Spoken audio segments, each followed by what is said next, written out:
Quran speaks about the water cycle in great detail. Dr. William Campbell spent maximum time on embryology, about half his talk, quite a lot on geology, and touched on other 6 topics. I've noted down. In the field of geology we have come to know today, the geologists tell us that the radius of the Earth is approximately 3,750 miles. And the deeper layers, they are hot and fluid and cannot sustain life. And the superficial part of the Earth's crust which we live on, it is very thin, hardly 1 to 30 miles. Some portions are thicker, but majority 1 to 30 miles.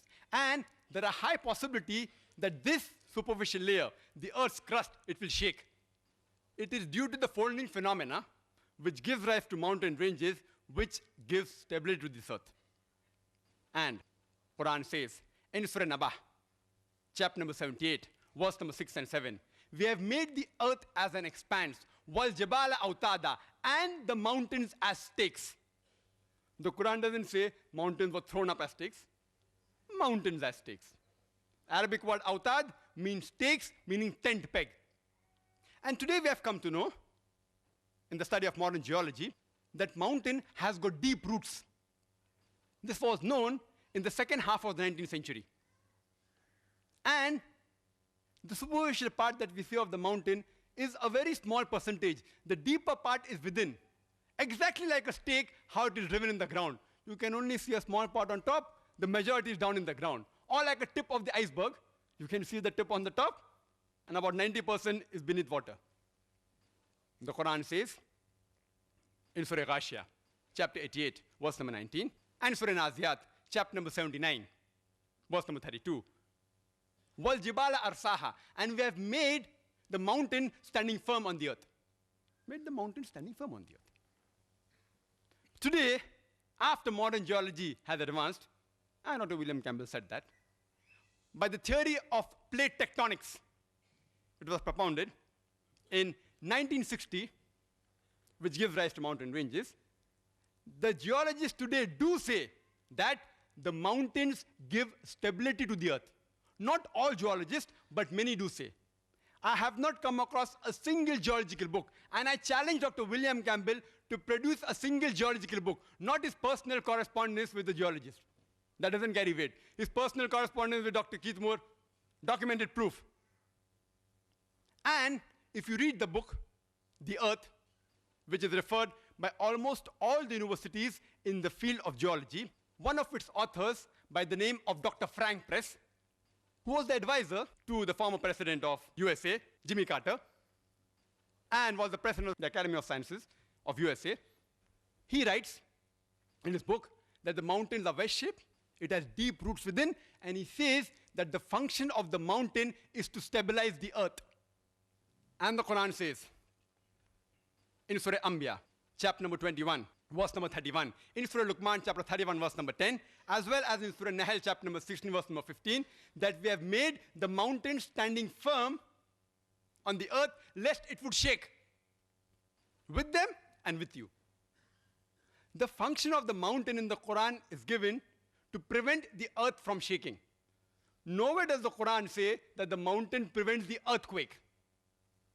And Dr. William Campbell said, he writes in his book and even in the talk, that you find in the mountainous regions, there are various earthquakes, and mountains cause earthquake.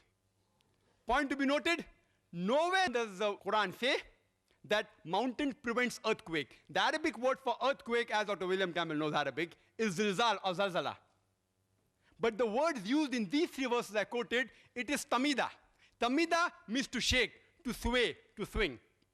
And Quran says in Surah Luqman, chapter 31, verse number 10, as well as Surah Nahl, chapter number 16, verse 15, we have put on the earth mountain standing firm, lest it would shake with you. It is tamida bikum, shake with you, indicating if the mountains were not there, if you would have walked, if you would have moved, even the earth would have moved with you.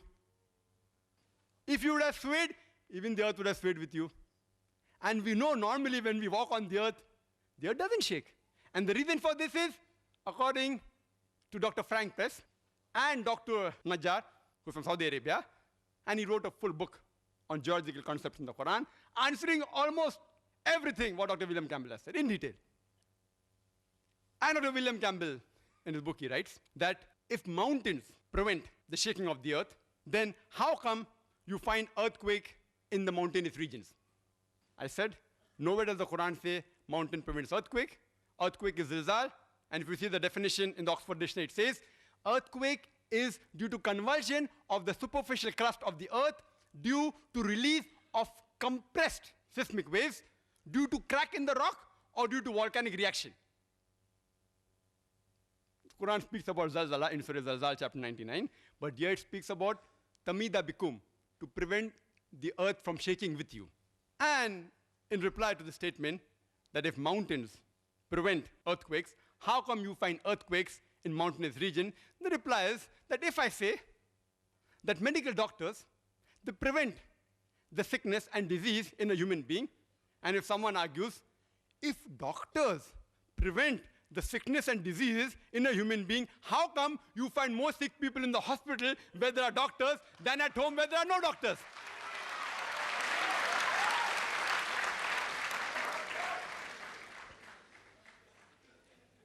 In the field of oceanology, the glorious Quran says in Surah Furqan, chapter 25, verse number 53, that it is Allah who has let free two bodies of flowing water, one sweet and palatable, the other salt and bitter. Though they meet, they do not mix. Between them there is a barrier which is forbidden to be trespassed. Quran says in Surah Rahman, chapter 55, verse number 19 and 20, Maraj al-Bahraini al-Taqiyan, baynahuma barzakhun la yabghiyan. It is Allah who has let free two bodies of flowing water. Though they meet, they do not mix. Between them, there is a barrier which is forbidden to be trespassed. Previously, the commentator of the Quran wondered, what does the Quran mean? We know about sweet and salt water, but between them there is a barrier. Though they meet, they do not mix. Today, after advancement of oceanology, we have come to know that whenever one type of water flows into the other type of water, it loses its constituents and gets homogenized into the water it flows. There is a slanting, homogenizing area which the Quran refers to as barzakh, unseen barrier. And this has been agreed upon by several scientists, even of America, by the name of Dr. Hay. He's an oceanologist. And Dr. William Campbell writes in his book that it is an observable phenomena. The fishermen of that time knew there were two types of water, salt and sweet.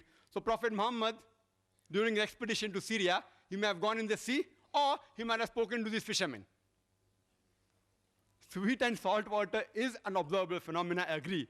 But people did not know that there was an unseen barrier until recently. The scientific point to be noted here is the barzakh, not the sweet and the salt water.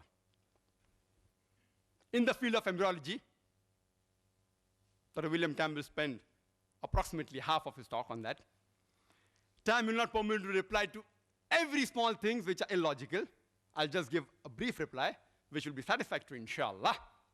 And for more details, you can refer to my video cassette, Quran Modern Science, and my other cassettes on Quran and medical science. There were a group of Arabs who collected the data dealing in the Quran about embryology and the hadiths dealing with embryology, and they presented it to Professor Keithmo, who was the chairman and the head of the Department of Anatomy in the University of Toronto in Canada. And at present, he's one of the leading scientists in the field of embryology. After reading the various translations of the Quran, he was asked to comment, and he said, most of the verses of the Quran and the Hadith are in perfect conformity with modern embryology. But there are a few verses which I cannot say that they are right. Neither can I say that they are wrong, because I myself don't know about it. And two such verses were the first two verses of the Quran to be revealed from Surah Iqra or Surah Alaq, chapter 96, verse number 1 and 2, which says, Iqra bismi rabbika alladhi khalaq. Khalaqal insana min alaq. Read, recite, or proclaim in the name of thy Lord, who created the human beings from something which clings, a leech-like substance. Regarding Dr. William Campbell's statement that to analyze the meaning of a word, you have to see